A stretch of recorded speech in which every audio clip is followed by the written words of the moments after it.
Blessings, beloveds. Welcome back to my channel, Anastasia, Cosmic Astrologer, with you guys today. I'd just like to say Happy New Year to all of you. Although, as an astrologer, I know that the new year actually doesn't begin till the 21st of March, when the sun is at 0 degrees of Aries. But regardless of that, we all get swept up in the collective apparent beginning of the new year. So we all kind of respond to what's going on around us collectively in the environment and so forth. So Happy New Year to all of you. I hope the new year has started well for all of you.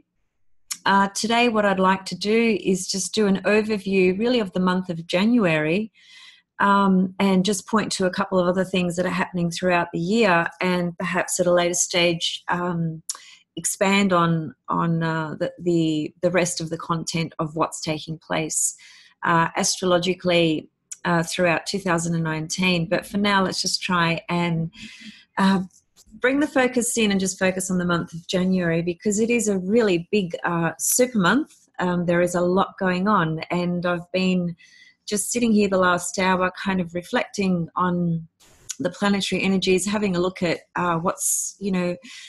what's going direct, what's stationary, what's retrograde, etc., etc. And there is a lot going on. And today is actually the 6th of January 2019. So today is the day of the solar eclipse, which is at 15 degrees of Capricorn. I'm not going to really unpack the solar eclipse, because I've actually done a video about that already. I'll pop the link below in case you haven't seen it, so that you can go to that video. It's quite extensive. It's about a 45-minute video which really discusses the essence of this solar eclipse. But nevertheless, I wanted to introduce today's conversation from that point, because as I'm sitting here, the energy, the vibration of that solar eclipse is what I'm really sitting with at the moment, as are all of us, really. So look, the 2019 has really started with some pretty intense energies. We had Mars move into Aries, which is its own sign. That happened on the 1st of January, actually, so literally at the beginning of the so-called new year. Now, Mars in his own sign is going to really excel, you could say, really express his true qualities, his true power and energy. Mars in Aries is not a shy, inhibited energy. It's very much about putting ourselves out there and really expressing our own individual empowered self, if you like, and directing ourselves, directing our goals, directing our path, and certainly beginning new things as well, because Aries is the sign of new beginnings always, which is why 0 degrees of Aries on the 21st of March is truly the new year. But naturally, with every comment that I make in relation to any planet, please keep in mind that it is always the case that first of all of us are at a different point in our evolution, in our path of individuation in our life. So there's that. And then there's also our own actual birth chart, our natal chart, which is based on your time of birth, date of birth, place of birth. That too will obviously reflect how these energies are literally playing out for you, what they're stirring up, what they're bringing to your awareness and your attention, based on where they are transiting in your birth chart as well. So Mars in Aries for you is not going to be the exact same experience as it will be for your partner or your friend or whomever for that matter, unless you both have Mars in Aries transiting the same house. And even then it's going to be a different experience anyway. So always keep in mind that it is really important to draw up your chart. Even if you don't understand your chart, that's okay. If you can just start to learn how to read transits from the point of view of understanding where Aries is located in your own birth chart, and therefore where is Mars transiting your chart. So Mars in Aries, over the next few weeks is a very powerful force and energy, really leading us into this 2019, which is going to be a very, very big year. Now, the very interesting thing, actually, which I find energetically, I'm feeling this quite strongly at the moment, is that every single planet is direct, except for Uranus, which is stationary as I speak and actually goes direct tomorrow, which is on the 7th of January. So as of tomorrow, literally every single planet is moving direct. Now, that's a pretty powerful field of energy being expressed and moving in its rhythm and moving forward, and helping each one of us step into and move forward and take action and direct, our path, our goals, whatever our path entails. We all have very different lives. We're all driven and motivated by different factors, even though a lot of it is quite unconscious. But the conscious elements that we can recognize and identify and see have different anchors, different roots for all of us. So solar eclipse today, 6th of January at 15 degrees of Capricorn, which, by the way, is at the midpoint of Saturn and Pluto. Now, today is the first day of the eclipse season, as it is often referred to. So, this year we've got a few eclipses going on. I've actually noted the dates and the signs that the eclipses are going to be in on my community section, so you can have a look there. I posted something the other day, so I'm not going to unpack every single eclipse right now, because again, I really just want to focus on the month of January. But getting a view on this in terms of Mars enters Aries on the 1st of January, solar eclipse on the 6th of January, every planet is moving direct from the 7th of January. Mars is in his own sign. Jupiter in Sagittarius, what a blessing that is in his own sign. Now, it's very important to understand, even in traditional Hellenistic astrology, it is understood and it is said that when a planet is in his own sign, that is the promise of that planet really delivering, and offering its absolute truest expression and abundance. So Jupiter in Sag, not everyone has Jupiter in Sag. I happen to have Jupiter in Sag. I feel so blessed about that. But anyway, wherever Sagittarius is in your chart for you, then, Jupiter is transiting that house, that area of your life. And it's not just Jupiter transiting that house of your chart, that area of your life. It's Jupiter in Sagittarius transiting that part of your chart, that part of your life. So there's tremendous blessings and tremendous opportunities and abundance and gifts, and not only to receive or to take, but also to give. Wherever we are, wherever we stand in our life, in our evolutionary path, in our path of individuation and consciousness and awareness, if we can integrate more into that awareness and that understanding of who we are and what our purpose is and what we have to give and offer, the more we give, the more we receive. It's a universal law. Pay attention to that. If we're constantly trying to take, then we're kind of giving a message to the universe that I'm fearful, I don't have enough, so I need more. Let me grab that, and let me grab that, and let me have this. And we just hold on to it and hold on to it. And that doesn't really allow an openness of giving and loving. It's a space of fear, of feeling like I don't have enough, I better hang on to this.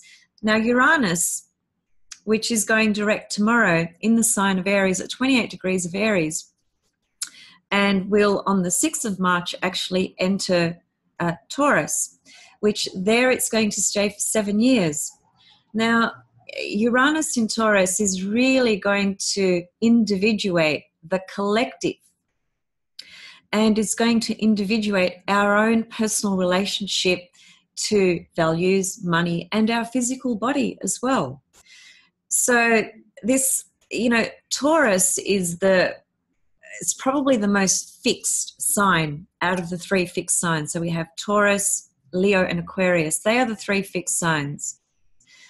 So we have mutable signs, cardinal signs, and fixed signs, right? Now, fixed, being Taurus, is the most fixed of the 3 signs. And the reason I'm highlighting that is because Taurus is the one sign that really struggles to let go. It's the sign of attachment, the sign that will hold on for dear life to anything it attaches itself to. Now, I'm talking about, you could say, the lower sort of vibration or manifestation of Taurus, because at a higher vibration and manifestation, Taurus is actually quite a spiritual sign and really has a strong spiritual affinity. That's the second house as well. So the second house is not just your money, finances, influx of your own resources and possessions. At a much higher transcended level, it's your relationship to spirituality. So Uranus in Taurus is really going to shake up the monetary systems of this 3D reality and what has been sort of fixed and put in place, not for the betterment of humanity, but for from more perhaps the greed of the higher sort of sources and forces. So, those things will be shaken up, because it doesn't matter how powerful certain people may appear to be, how much power they hold over these very fixed systems that are ingrained in this collective unconscious. The cosmic planets, the cosmic forces, which are an expression of the divine, of the source creation of all things, are the leaders, are the energies that essentially smash through very dense vibrations. And this 3D reality is the most dense reality vibration that there is in existence. That's why this particular reality, this life, this 3D world, it is the most challenging, the most difficult to evolve through because of how dense it is. But, put Uranus into Taurus, and what does Taurus rule? It rules the earth. It rules everything in the earth, including our physical body. So, we're talking about pretty significant change over a 7-year period with Uranus entering Taurus. Anyway, that's going a little bit further ahead, which I didn't really want to go there, but it's come out.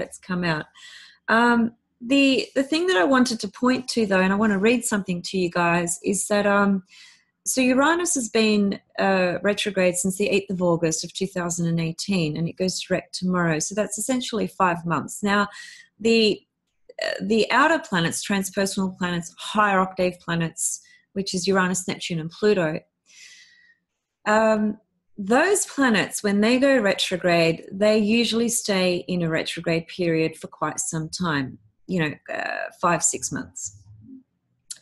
And one of the reasons that the outer planets stay retrograde so long is because their energies are so out of our reach in a very large way because of the physical body we're in and in this 3D dimension. Those outer planets have such a vastness about their field of expression and energy and evolution and individuation. So to tap into those sorts of vibrations and energies, these very long retrograde periods that we go through are long because of that reason as well, because on a higher sort of a more purposeful expression, if you like, or understanding or connection to these energies, in order for us to tap into their vibration, this slowing down retrograde apparent backward movement of the planets, because we know in reality no planet actually moves backwards. It's just the perspective we have from here on this 3D dimension. But nevertheless, the psychological, emotional, spiritual, and physical implications are very, very powerful when a planet goes retrograde. Now, when these outer planets go retrograde for such a long period of time, it's really an opportunity for us to be able to assimilate ourselves with that energy, connect to that energy, tap into it, explore it, investigate it, tune into it, understand it, absorb it, analyze it, experience it. So that's what retrograde motions really help us do. And when a planet is stationary, either going retrograde or direct, that stationary period is such a hot zone. It's such a powerful force in terms of the planetary energy of whatever planet it is that is stationary. That stationary period holds immeasurable levels of energy in terms of how we can connect to that energy and how we can integrate it, into our being, into our consciousness, into our experience of evolution and our experience of individuation. Now, what am I saying when I say evolution and individuation? I throw those words around loosely, but those words really pertain to A, Pluto, and B, Uranus, because Pluto is evolution and Uranus is individuation. And everybody on the planet is evolving and individuating. It is just that every single soul is individuating and evolving at different levels. And I've said this before, there's no right or wrong or better or worse. It's just simply the soul's path of evolution and individuation where they are at any given incarnation. So Uranus going direct tomorrow is really the last 5 months where we have gone within, really perhaps struggled as well, felt quite restless, quite frustrated. Uranus is not an easy energy. The outer planets, Uranus, Neptune, and Pluto, are the most challenging planets to handle when they're retrograde, direct, stationary, and of course even in our own natal chart, wherever they are located. But the transits of these outer planets are the most challenging transits that we endure. The inner planets that have fairly quick sort of moving transits, such as Mercury, the Sun, the Moon, Venus and Mars, they too serve very much, in our growth and development and in experiencing new things and in adjusting and changing and growing. But they are really more at the immediate ego level, you could say, physical level, pertaining to pretty much everything that goes on in our everyday sort of life, right? But when we're talking about the outer planets, we're really talking about huge cycles of development that take long time of a long time in their unfoldment. That the change, the growth, the evolution doesn't happen slowly when it comes to the outer planets. I mean, let's face it, Uranus is going to be in Taurus for 7 years. So wherever you have Taurus in your chart, you can expect to have that area of your life totally disrupted. It will be disrupted whether you like it or not. We don't have control over the cosmic forces of the outer planets particularly. I'm not suggesting that they are energies that we can't work with. We can work with them, absolutely. But we have to bring so much consciousness, so much awareness to be able to integrate the energies as opposed to resist them.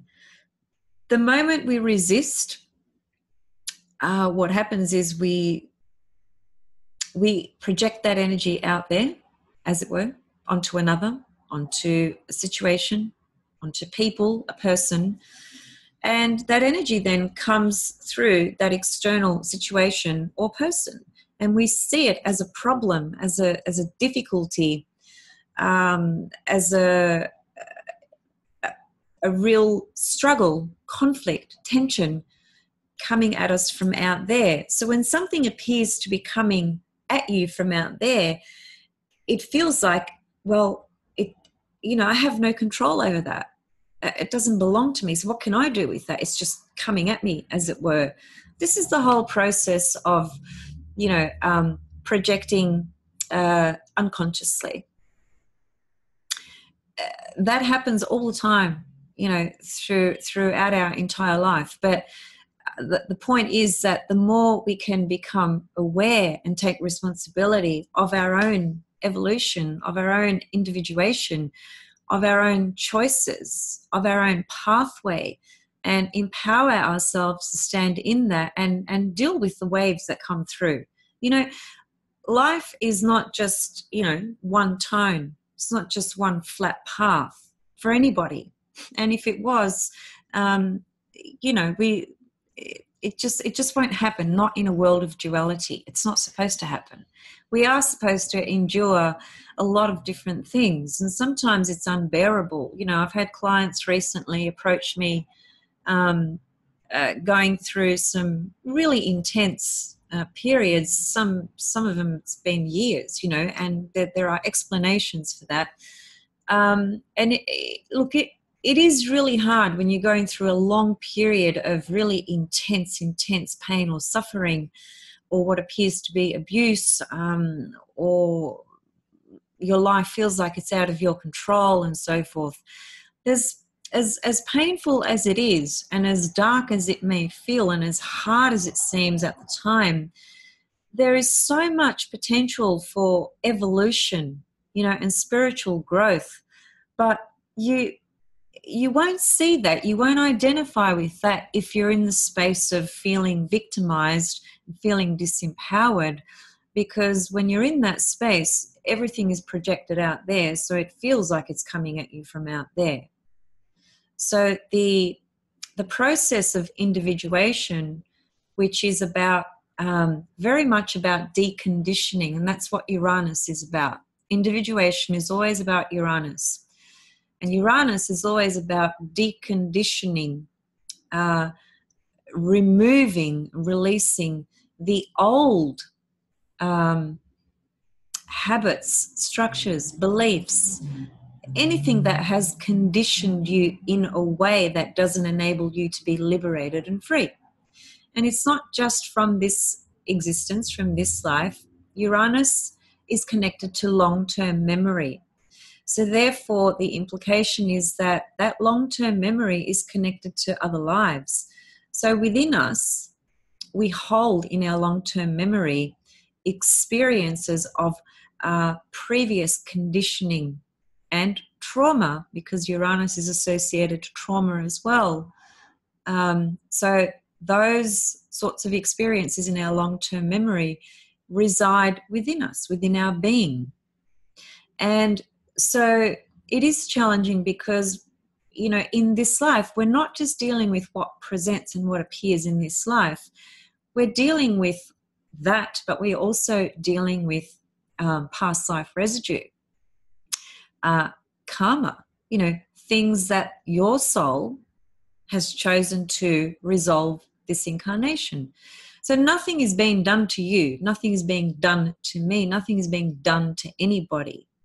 And this is the most beautiful realization of astrology. When you really understand astrology, you start to learn and to realize and to awaken to the fact that nothing's been done to you. It is all your soul's choosing. Even if it is really difficult, it is part of your growth and evolution. Having said that, when you have planets in the 12th house, that is the most trickiest chart to sort of handle. Now, a lot of people have planets in the 12th house. I do.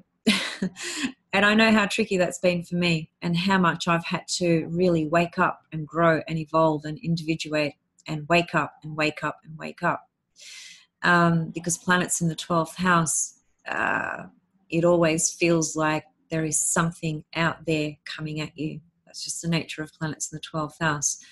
Doesn't mean that we can't transcend and become conscious to those energies, but it does mean that if you have got planets in the 12th house and you want to empower yourself, you really have to do the work. You have to get on the path. You have to wake up. It just doesn't happen otherwise. Getting a little bit off track again. Okay, back to the month of January. So, yeah, Jupiter in Sagittarius, you know, for the next 11 months or so. Last time Jupiter was in Sag was 12 years ago. 12 years ago. It's such a blessing. It's such a... Jupiter in Sagittarius will fulfill its dignity, will fulfill its promises, because that's what it does when Jupiter is in his own sign. And Jupiter is it's the most benevolent planet. Jupiter doesn't take away. When Jupiter is in a sign that doesn't suit it, which is in its detriment or fall,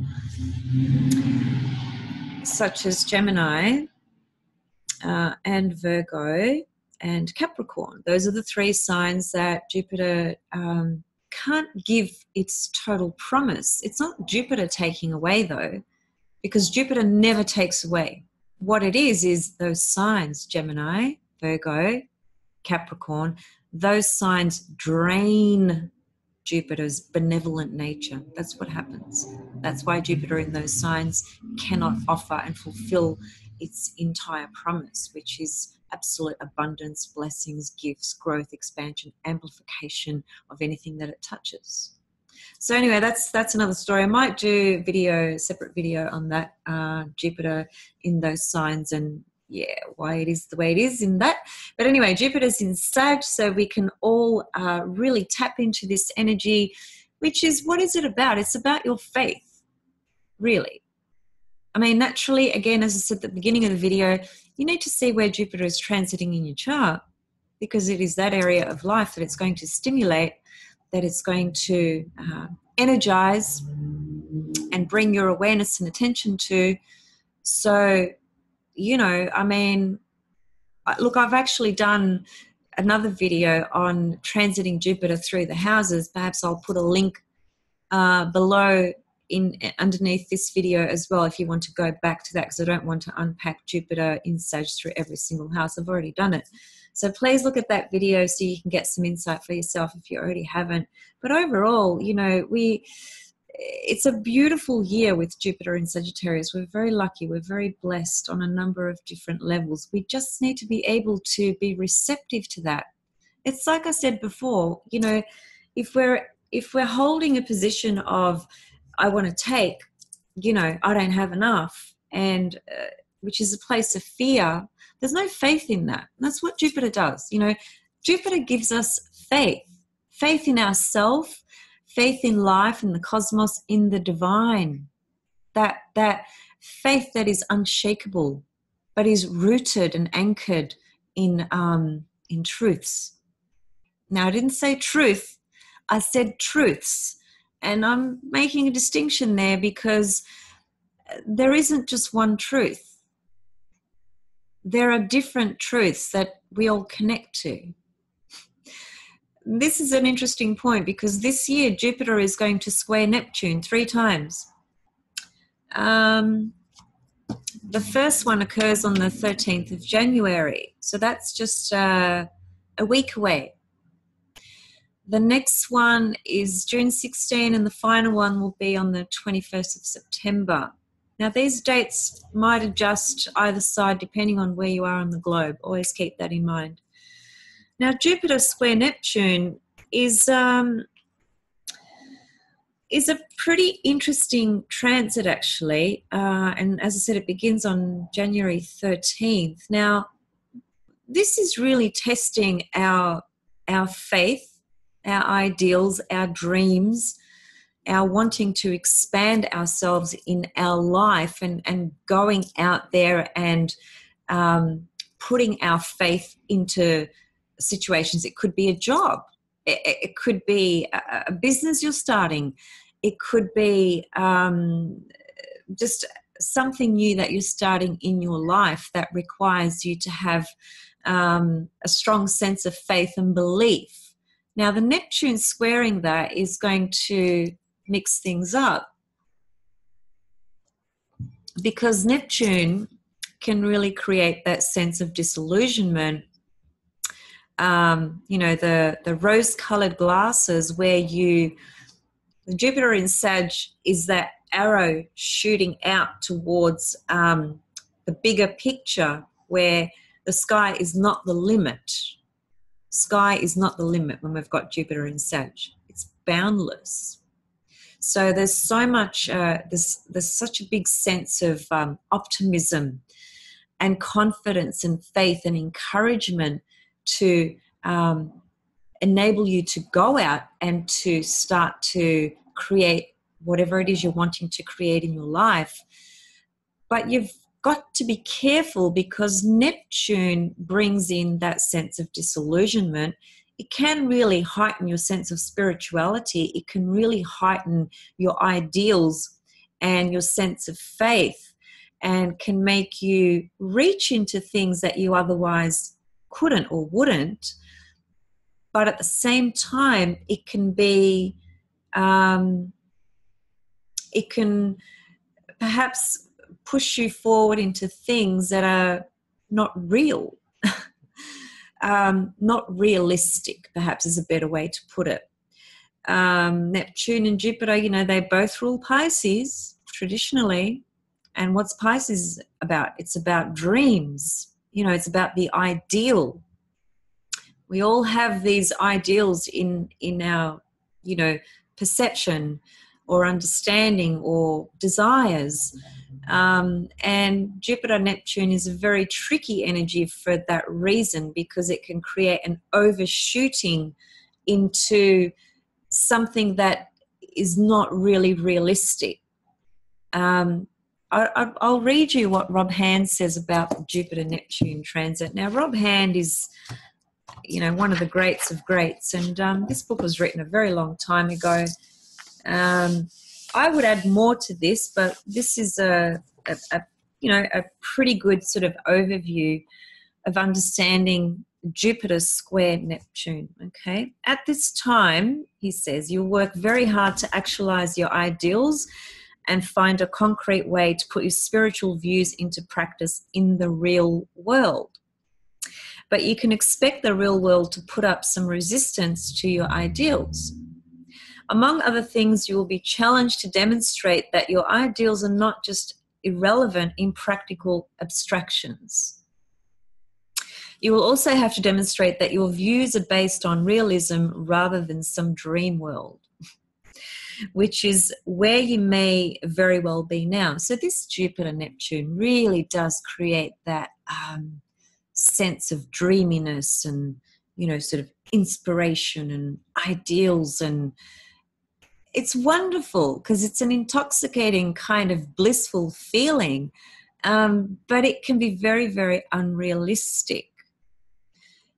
I think, you know, it's fair to say that if you're feeling this vibration and this energy within your own private self, in terms of your private spiritual practices in your private space, you know, that can be a wonderful experience.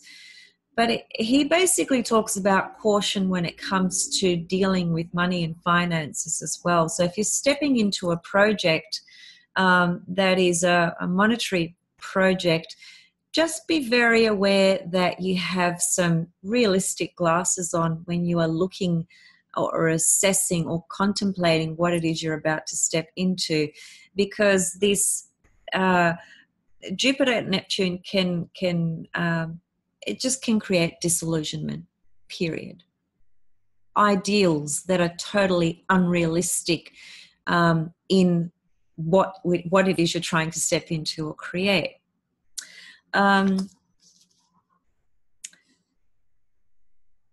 He then says, at any rate, this transit will give you the opportunity to find out, meaning that's just in reference to the previous statement, which was about, well, let me just start again so it will make more sense. You will have to demonstrate that your views are based on realism rather than some dream world. So he's talking about being realistic, which is what I just went on about the last couple of minutes. You will give readily when called upon now. So this energy creates a real sense of generosity in the spirit of people, is what he's saying there. but you may not be very discreet in choosing the people in whom you lavish your charity. So it's kind of giving a bit of a caution there as well, to have some discernment with where you are giving, because some people may just take advantage of that and not really appreciate your generosity, but take you for a ride. That's basically what he's saying there. And he says, on another level, this transit, like the other Neptune-Jupiter transits, can signify the kind of false optimism that makes you take foolish risks, especially with limited resources. In any financial dealings, be very careful that everything is exactly represented to you by others. Otherwise, you could be taken for a ride. And that's pretty much it. He just makes a comment about religious or spiritual delusions are another danger of this transit. And what he goes on to say there is that you may be tempted to run after false messiahs or teachers whose ability dazzle, I love that word, with spiritual phrases exceeds their ability to teach you how to cope with your life. So it can be that, just being totally drawn and sucked into some guru who takes you for a ride. Not saying every guru does that, but there have been many that have. So anyway, look, overall, it's a very powerful energy, and we're going to have this throughout, pretty much all of 2019. So just something to keep in mind. Naturally, I would be looking at where that Jupiter square Neptune transit lands in your own birth chart. If you don't know how to work all this out, this is why I'm here. So, shoot me an email, book yourself a reading. You won't regret it. You will love it if you've never had a reading, especially. And even if you have, I still encourage you to come to me, because every astrologer has a different offering, because every person's offering in their craft or their gifts is not just about the mental knowledge, intellectual knowledge or wisdom they hold through their studies and their reading, but it's very much emanating from the soul of the person. So, in my readings, my whole soul energy comes into them, when I'm working with a person. And many people have been able to recognize that and pretty much affirm that back to me as well. What else do we have? We have Neptune in its own sign as well, in Pisces, which it has been there for quite some time and still has a while to go. Look, the last time Neptune was in Pisces was in the 1850s. It was a long time ago. So we've really entered a new spiritual evolution, if you like, really, at this time in history with Neptune in Pisces. Very, very powerful. Now, all you Sun in Pisces people, or Moon in Pisces people, Venus in Pisces, whatever you've got in Pisces, when you have Neptune transiting that planet, it's going to be a very, very, very important period of your life. So have a look if you've already had that transit or if it's coming up for you. It's not an easy transit. It can bring about disillusionment, disappointment, heartache. It can really enhance your spiritual your spiritual practices, your spiritual life. Can bring up anxiety and fears, depression. There's a lot of different ways Neptune can play out. Chiron in Aries, heading, what have I got there? Sorry, let me just start that again. Chiron in Aries will get there on February 15th, so I won't really talk about that now because I just wanted to focus on January. But basically, Chiron going into Aries is going to be a pretty significant shift again in the vibrations and the energies, and it's healing your core identity, who you think you are. That's what Chiron in Aries is going to do. Now, at the end of this month, no, I'm sorry, not at the end, on the 21st of January, we have a total lunar eclipse. So we start the month with a solar eclipse, which is heavy duty because it's at the midpoint of Saturn-Pluto. As I've said before, solar eclipses particularly, first of all, if it's impacting via conjunction or opposition a personal planet in your chart, you will no doubt have some experience with this solar eclipse. Depending on what planet it is, we'll describe what that experience is going to evoke or represent for you. If your life is not on track, and if you're in denial, and if you're hiding things and so on and so forth, the solar eclipse will blow everything out into the light. Just what solar eclipses do. It can be you acting in unconscious ways. And in fact, let me just make this point. A solar eclipse is bringing up from your unconscious self things that are normally kept hidden and obscured because of our inability to assimilate with that energy, to integrate it. It remains unconscious, so a solar eclipse comes along and it just goes, brings it out into the light. And sometimes that can be devastating effects for people. It depends, you have to look at your own chart and where it is in your own chart, if it affects anything at all. If it's not aspecting anything in your chart, then it's just a highly energized period, which is today. We're talking about today because it's the 6th of January. But even though we're talking about today, eclipses, the vibration of what's unfolding starts several weeks prior to the eclipse date. So things have already been in the making. And the energy of the solar eclipse keeps going, can be months after the actual date of the eclipse. So while we're still going to be experiencing the energy of this solar eclipse weeks and weeks and weeks forward, we're going to have another eclipse in just a couple of weeks' time, which is a total lunar eclipse. It's being called the supermoon, basically because this particular eclipse, the moon happens to be incredibly close to the Earth, which is what creates the appearance of it being so large, which is why it's called a supermoon. And the real orangey, sort of reddish kind of tones that it's going to have are also a reflection of the Earth's atmosphere as well, because it's just so close to the Earth. But there are, old sort of stories and fables and whatnots created to supermoons. You can look into that yourself. But the lunar eclipse, total lunar eclipse, which is on the 21st of January, is at 0 degrees Leo. So I find it very interesting that this year we have a number of eclipses happening in Cancer, Capricorn, that karmic axis. But Leo Aquarius sneaks in and shows up in this lunar eclipse, which I find really interesting. And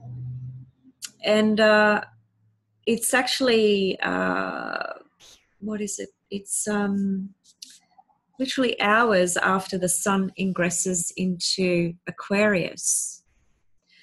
Or I think just at the same time, actually. Yeah. So the sun ingresses into Aquarius, and on that same day we have a total lunar eclipse. So pretty powerful energies there taking place. Now, wherever 0 degrees Leo and Aquarius is in your birth chart, that's where that total lunar eclipse is taking place. I think this lunar eclipse is really holding some vibrational energy from last year, because we had the nodes in Leo and Aquarius, for such a long time, all of last year and before that a little bit as well. So there's something perhaps about this lunar eclipse on the 21st of January that's holding some remnants of the nodes being in Leo Aquarius last year. So maybe something will be really become crystallized for you because of that lunar eclipse, total lunar eclipse, full moon eclipse.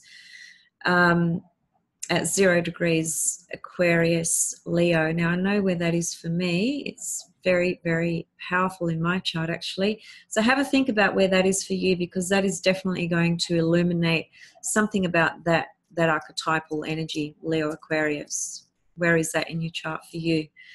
And naturally the nodes being in Capricorn and Cancer, they are there very, very close to this total lunar eclipse, but they're just in different signs.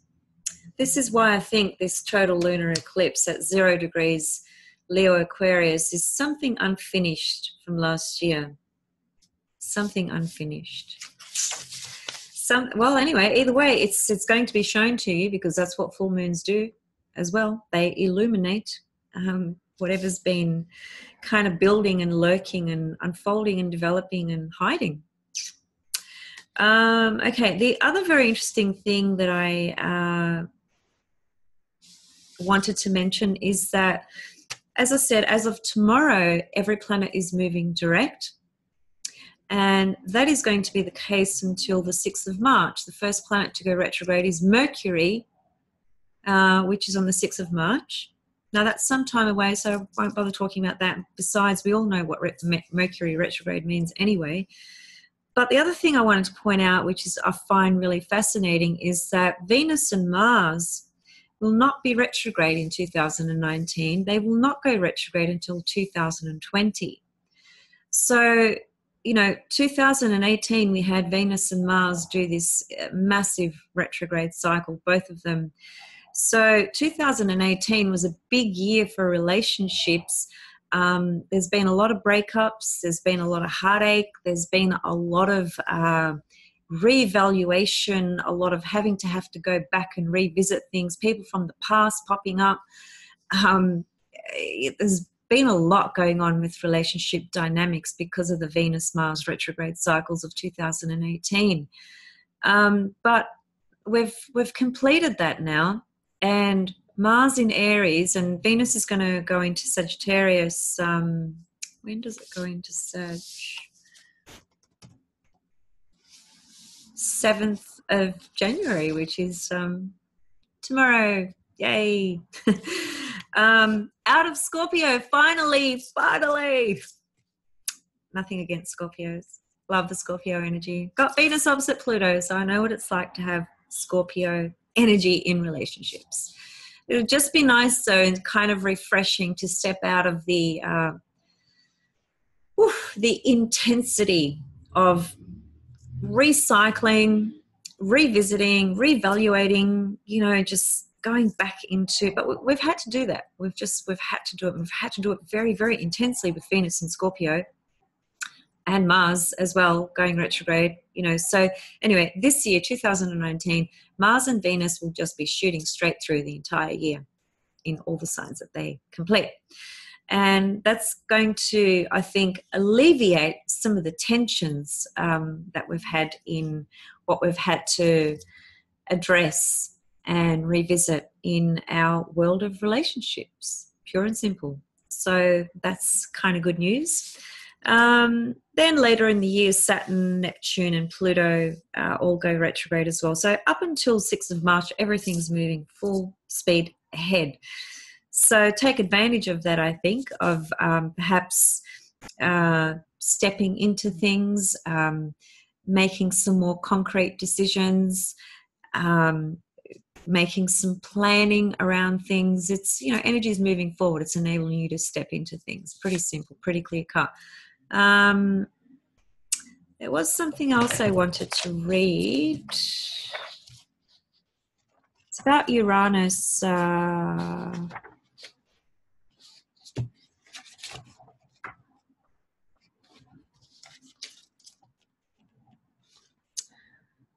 Actually, I won't read that. I'll just read this. I find the page. I just really like what Jeffrey Wolf Green says in this book here. This is a fantastic book. I highly recommend it. If you don't have it, it's all about Uranus. Anyway, Uranus retrograde. So just a couple of comments and then I'll finish up here for today. He says, let's remember the archetypal correlation of what the apparent retrograde motion symbolized. And I just love the way he explains it here. So this is for any planet that's going retrograde. Now, we're at the end of the retrograde period of Uranus, but I'm going to read this to you because it might just help you reflect on what's been happening for you over the last 5 months in your life, all things pertaining to Uranus, transiting Uranus in your chart. How's that woken you up? What's that woken up in your life, in your path of individuation? What's that, ruffled in your life? Uranus is not an easy energy. It can create a lot of distress. Essentially, it means this is a planet retrograde. Essentially, it means to retreat or withdraw from the status quo expectation of how to behave, of status quo expectation of how the behavior or psychological orientation of whatever planet that is retrograde is meant to manifest. So that's just a general comment about any planet going retrograde. Planet going retrograde steps out of that status quo position, which is very interesting. And retrograde motion quickens one's evolutionary growth through a progressive individuation of the retrograde planet to define its function, orientation, and application to reflect the essence of the individual. Evolutionary, its intent is to keep removing one conditioning layer after another in an effort to arrive at the deconditioned self. This archetype mirrors the archetypal function of Uranus. Indeed, it does. The retrograde motion of, remembering that Uranus correlates to the individuated unconscious. The retrograde motion of Uranus creates a condition wherein the individual's unconscious content is being cyclically or perpetually released into the conscious awareness, which is why it can create so much distress and disruption, because you've got basically Uranus coming in like a tornado into your unconscious and shooting things up into your conscious awareness. And if you're not ready for that, that's going to rattle you. Uranus can create a lot of anxiety as well, particularly if you're not ready for this energy.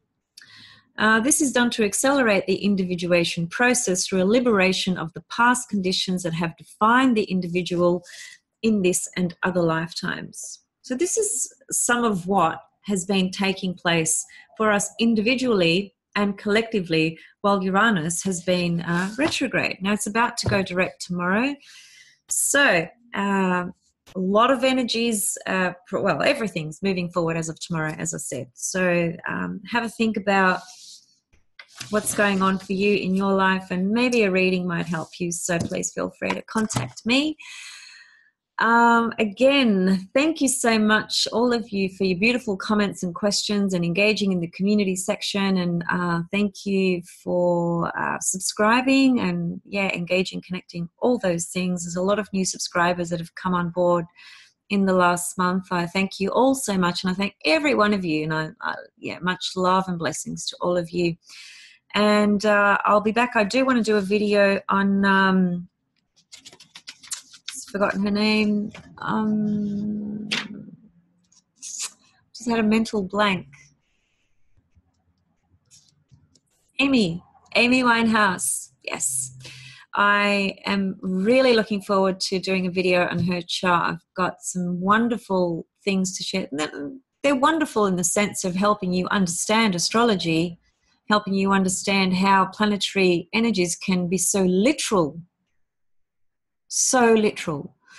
But unfortunately her story is very tragic. It's very sad. I watched a documentary just a few days ago and I was crying pretty much all the way through it. It was 2 hours and 15 minutes. It's a long doco, but it was very well put together. And I was very moved and touched by this soul who incarnated as Amy Winehouse, an absolute gifted artist. Anyway, I will be back with that video and more. Much love and blessings, and I really hope that your new year is starting with lots of beautiful experiences and reflections and blessings. See you soon.